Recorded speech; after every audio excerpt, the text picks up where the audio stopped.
أعوذ بالله من الشيطان الرجيم بسم الله الرحمن الرحيم رب اشرح لي صدري ويسر لي أمري واحلل عقدة من لساني يفقهوا قولي لا حول ولا قوة إلا بالله العلي العظيم سبحانك اللهم وحنانيك اللهم لا تنسني ولا تنسني الحمد لله أفضل الحمد اللهم صل على محمد وعلى آله وسائر النبيين والصالحين وسلم الموفقني واهدني وسددني واجمع لي بين الصواب والثواب وعذني من الخطأ والهرمان آمين. Assalamu alaikum wa rahmatullahi wa barakatuh, and welcome to another episode of Questions and Answers. The number to ring 01274 214 299. That's 01274 214 299. Nice to see you all again. I've managed to, yesterday, as you realized, I managed to cover all the questions in the two boards that I have, the two forums that I have, the Fatawa boards that I get lots of questions on. So we've got them all dealt with. So I'm really waiting on you to call in, inshallah, so I can hopefully assist in your queries. Whilst we're waiting, next week is, as I understand it correctly, Adoption Week. So adoption, you hear it being discussed, people hear about it, and sometimes you get all these kind of varying views. You know, is it permissible adoption? Is it not permissible? What's the method you can do it? What's the method you can't do it? So in reality, there's two things to consider, and they're easy to get confused. One is fostering and one is adoption. Okay, we tend to get them a little bit confused if you don't, if you're not in the area, it's easy to happen. Let's talk about fostering first, because that's not what adoption is. Fostering is that you take in somebody for maybe a few weeks or maybe a few months, maybe even a year or so.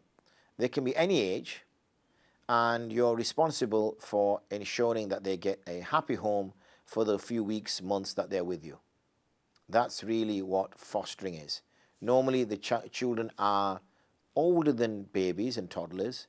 They can easily be even in their teens because they've been in either care homes or they've been fostered by one family or the other as they've been moving along in the system. Usually the child is in some way independent from the fosterers, because the fosterers are just carers.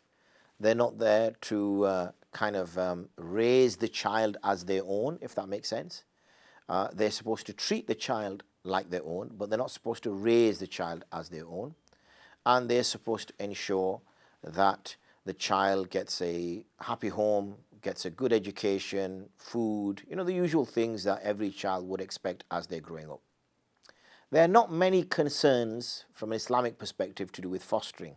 The usual issue will come up, which is the issue of, for example, parda, in terms of if one fosters a girl and that person has sons, how that obviously girl will move around the house.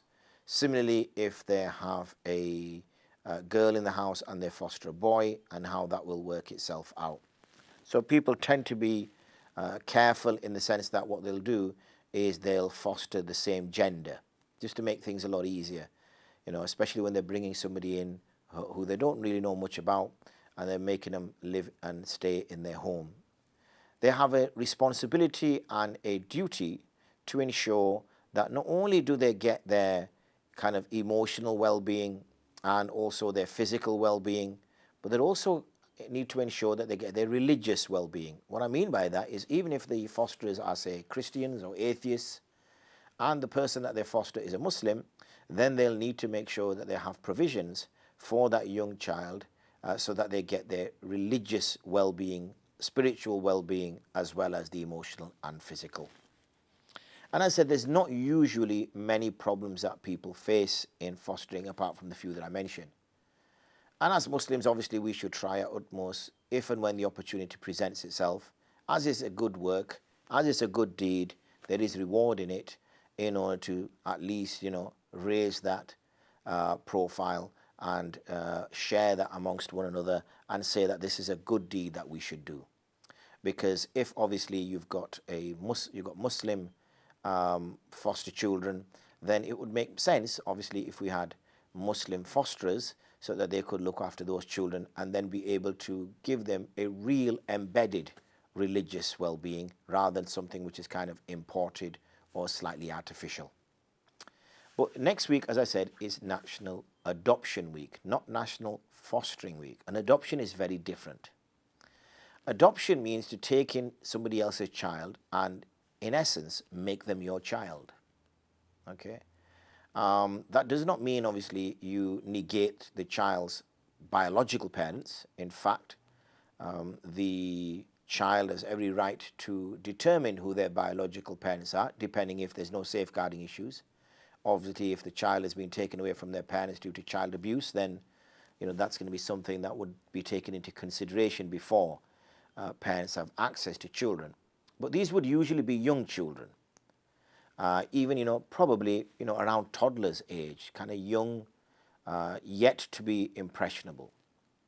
So what happens is, and this is where there's a push, we have My Foster Family here in Bradford, it's got its base here in Bradford, who want to provide that service to make sure that there are enough Muslim adopters out there, so when there are more Muslim children, which we are seeing, that come up for adoption, that more Muslim parents take those children to be adopted.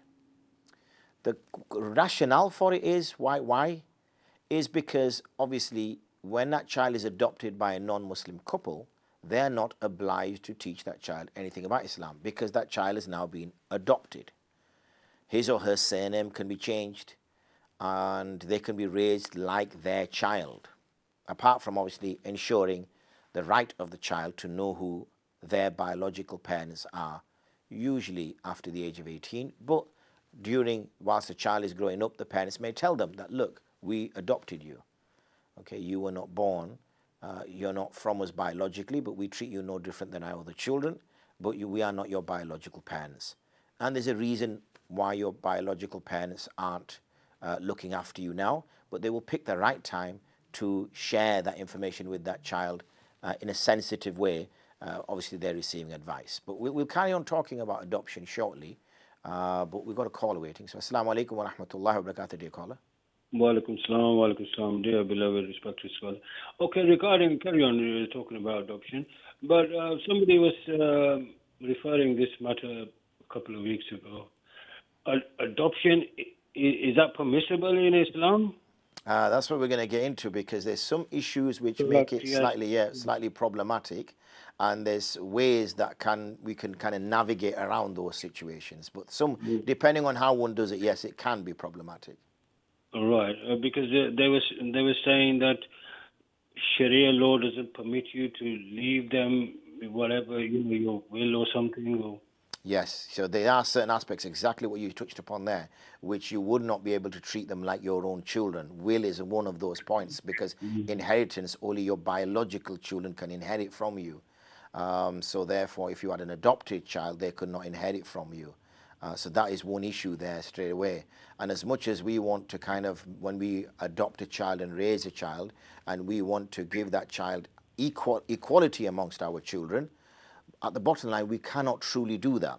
The reason why we cannot truly do that is because when we pass away, that person won't get out. The only way we can, again, like I said, we can navigate around these is we can give up to a third of our wealth. We can bequest a third of our wealth to whoever we want to. So we could technically bequest some of our wealth to this adopted child. So that's one way of navigating around the miras issue. Before passing away, obviously. That's right. Anyway, so you've got superpowers now. You can see us all, can you? Might do. Why? What did I say? I said, nice to see. Yeah. Nice to see you all. Yeah. I guess I said it more figuratively. But you never know, you see. If you're watching this through a laptop, that camera there, you never know. You never know. Yeah, that's true. All these spyware that all. Oh, yes. Actually, talking about, it is said that the Prophet ﷺ could see miles and miles away and hear, and his hearing, Allah Ta'ala gave him supernatural powers. Yeah, basically visions from afar would be brought in front of him. So rather than being able to literally see, across the horizons and whatever was going on would be literally brought in front of him. So he would see it as though he was there, and he would hear as he was there. So there's many examples of that. In fact, even when he was praying Salah, Jannah was brought in front of him. and he moves forward in salah, and then at one stage he moves back in salah. And when the companions asked him that, you move forward in salah, he goes, I was going to grab you some dates from Jannah that you would eat, and you would get filled with them, and you would never need to eat again. And then the second time he says that the fire of Jahannam was brought to me, so I stepped back. So yes, those places were brought to him, so he'd be able to see them. Also, it mentions in a narration that when the Prophet ﷺ went on Mi'raj, and he was stood in salah, he would say that, don't fidget around because I can see you. And obviously you could see from behind him because the people were behind him. So one of the explanations is given is that when the Prophet ﷺ went to Jannah, now obviously we here in dunya we have like a vision that we can only see in front of us. There's some creatures that have their eyes on the side of their head. So that must be really weird because they can see, all across here and all across here, because they obviously have animals that want to attack them. Owls. Owls can spin their heads. I think there's like amphibious creatures like frogs and lizards that have their eyes like on the side of their head rather than on the front of their head. So, but when we go to Jannah, we can see in all directions, above us, beneath us, to the left, to the right, in front and back, all at the same time. Now, obviously, our brain cannot take that. That's why we start feeling sick. When we can see behind us and in front of us. But in Jannah, we won't feel sick because the brain will be so powerful that it'll be able to take information from everywhere at the same time and allow you to move in that way, which is, even to imagine it sounds crazy. It is also said that when you are making salah, that the Prophet is standing on your right shoulder. Is that... No, that's not correct because with regards to the Prophet ﷺ, he is obviously in his resting place, and that's where he is, and that's why when in the good old days when there was no COVID and we could fly out to Medina, then the person who was there in front of his blessed resting place would be looking at the Prophet ﷺ.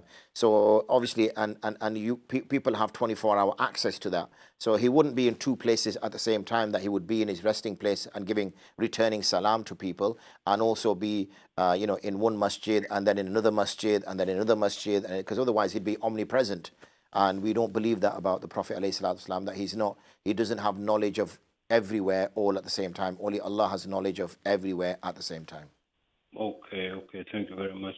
No problem at all. No problem. Jazakallah khair, my brother. Thank you, sir. Thank you. Okay, salam alaikum. So some key point there he mentioned there about adoption, and that's one of the things, is that as much as we try to treat our all that are under our kafala, all under our responsibility, what we also need to bear in mind is that there are certain rules that we have to follow, because the bottom line is why should we adopt? And as a Muslim, whenever we do something, our first and primary niyyah must always be to please Allah. That must be before anything else. Before we say, oh, look at these poor children, and we really need to look after these poor children, and if we don't look after these poor children, then potentially they could become non-Muslim or this or that, the other. So it becomes an emotional argument. And once it's an emotional argument, you're no longer thinking with your brain, you're now thinking with your heart. And there's nobody in this room or outside of this room or sat at home who would not emotionally be moved by saying, look, let's look after these children. But the point is that so our niyyah, as I said, first primarily must be to please Allah. When we're doing anything to please Allah, then we must do it in a manner which pleases Him. And that manner in which pleases Him is the way He has asked for it. Not that we do it according to the way we want it. No. When we want to please somebody, we do it according to the way they want it. So when you want to please your mother, or you want to please your father, or you want to please your husband or your wife, or whoever else for that matter, you don't do it according to the way you want to please them, because that might not please them. You do it according to just the way they want it. And that's why nowadays, when we buy gifts, they always crack the Christmas joke, don't they, that people give Christmas gifts of things you don't want. So you get all these Christmas sweaters and Christmas socks and all the rest of it. And it's like a big joke that goes around that, Christmas presents, things that you don't want.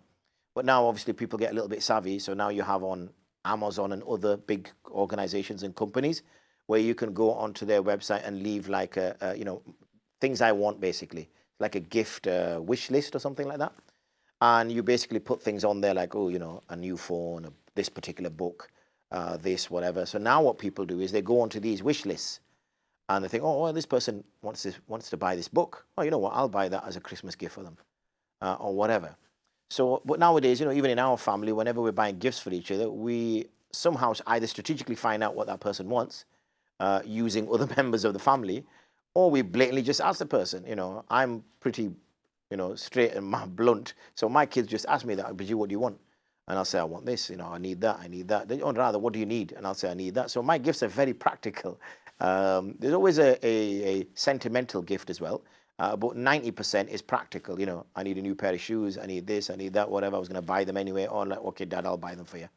Any particular style, and before they even purchase it, they'll check with me. So I know whatever gift I'm getting, I'm actually already happy with because it was something I needed, and it's exactly how I want it. So I'm pleased.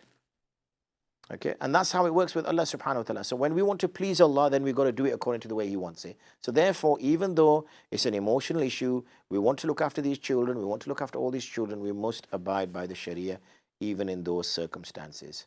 So one of the issues which comes up is obviously the naming of the child. And what happens is that the child's name will be changed at depot, meaning that you will at the births, deaths, and births, marriages, and deaths, because normally death happens after marriage, not before. Births, marriages, and deaths, the whatever you call it, the registry office, that's the word I was looking for. The registry, you can change the name of the child and change the child's surname. Now, obviously, that is problematic. The reason why it's problematic because there's an element of deception now, because when that child is growing up, and let's just say, it's my child, for instance, and I've adopted a child, and the child's original name was, Abdullah Khan, and I adopted this child, and my surname is Muhammad, so I changed this child's name to Abdullah Muhammad. Now, as this child is growing up, he's going to think that the other two kids that I've got are his brother and sister. He's going to think I'm his dad. He's going to think my wife is his mum, because we're all sharing the same surname. Unless I decide to tell him, he's got blonde hair and blue eyes, and everybody else in the family has got black hair, brown hair, and they don't have blue eyes, they've got brown eyes. And after a while, he might say, look, Dad, this thing has been bugging me for a while, but how come I'm the only person with the blonde hair and blue eyes and everybody else has got brown hair? Am I really born in this family? So rather than him getting a shock like that, so, that's one thing. So that's an issue. And therefore, there has to be ways around that. And it's better not to change the name of the child. So the child knows right from the outset that I do not belong, I'm not born from this family. It's the same thing happened with Zayd ibn Haritha radiallahu anhu. He was originally called Zayd ibn Muhammad because the Prophet ﷺ had adopted him. And when he had adopted him, he had changed his name to, instead of his original name, which was Haritha, that Zayd son of Haritha, he had changed it to Zayd son of Muhammad because he was looking after him, he was raising him. And this was something Allah subhanahu wa ta'ala wasn't pleased with. And he said, these are not your sons. So continue to name him as Zayd ibn Haritha. Don't change his name. And if you don't know his name, then leave it as it is, the tribal name or just his first name, and leave that as it is. So he knows that this is not, because there's many masail that come out from this. Many fiqh issues that come out from this in terms of these two people and their subsequent marriages and anything else that may come about, which obviously would be completely different if this child was his real son, and would be obviously different if this child is not his real son. So there's the issues like that that need to be taken into consideration. We've obviously already talked about the issue of the hijab, and like, for example, when we have brother-in-laws and sister-in-laws living in the same house, then the sister-in-laws must practice hijab in the presence of their brother-in-law because they are ghair mahram to them. They're not married to them, and they're not blood relatives either, so they will have to practice that. There will be some exception, obviously, in terms of not wearing the face veil and things of that nature for practical purposes of moving around the house, etc. But they would obviously, the aura would have to be covered because that's what is expected. We can't just say, yeah, but they live together. Well, they don't have to live together. They can move out by their own house. So these are, excuses that we can't make. We can't, like I said, when we want to please Allah, then we must do it according to the way He wants it done, not according to the way we want to do it. It's like saying, Ya Allah, we want to give you a gift, but it's going to be exactly how we want it, and you should accept it. We're putting conditions on Him. That's not how it works. It's the other way around. He tells us what He wants and how He wants it, and we deliver. That's how it works. So, these are points to bear in mind. We also talked about the inheritance issue, and obviously the bequest can be made. So when a person is died, before he has died, he will make a bequest. He will write down that, give a quarter of my wealth to my adopted son. So when he dies, then obviously his debt will be taken off, his kafan dafan will be taken off, and then they will go to his bequest. And whatever wealth remains, a quarter of it will be given to his adopted son, and then the 3/4 which are left will be distributed to his real children and his wife, if his wife is still living, and obviously his parents, if his parents are also still living. So that's how it will be done. But these are matters that we need to bear in mind. But anyway, that we were talking more on the kind of dry, fixed side of things, which is, not everybody's cup of tea or cup of coffee for that matter. But after the break, we're going to talk about the merits of doing so and the importance of doing so. Because it's essential that as a community, we do look out for the vulnerable, we do look out for the poor and those who aren't in circumstances that we are in. So inshallah, we're going to go for a short break. Don't go too far.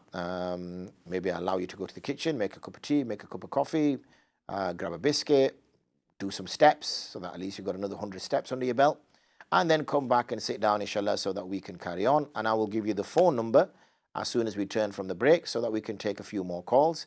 Everybody's a little bit hesitant with the calls, aren't they, this week? But anyway, speak soon. Assalamu alaikum wa rahmatullahi wa barakatuh.